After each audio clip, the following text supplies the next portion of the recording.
Hello friend, তোমরা কেমন আছো? আশা করি ভালো আছো, আমিও ভালো আছি। তো আজকের ভিডিও তোমরা দেখতে থাকো। আজ 1 মাস ধরে গাড়ি কিনে পড়েছে, কোনো কাজ করবো নাই।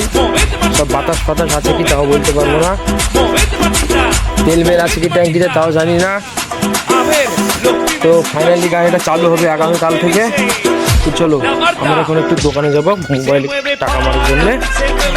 এটা হচ্ছে আমাদের পটল মামা, বসে আছে ট্যাপারের পরে। তো পটল মামা ভালো আছো? পাড়ার বাচ্চারা খেলা করছে।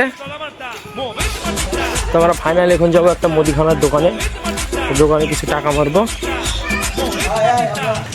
আমাদের এদিকে প্রচুর গরম আর রোদ পড়ছে, তোমাদের কিন্তু কেমন পড়ছে রোদ গরম তোমরা কমেন্টে জানাবে। ফাইনালি আমরা দোকানে এসে বললাম, চলো দোকানে।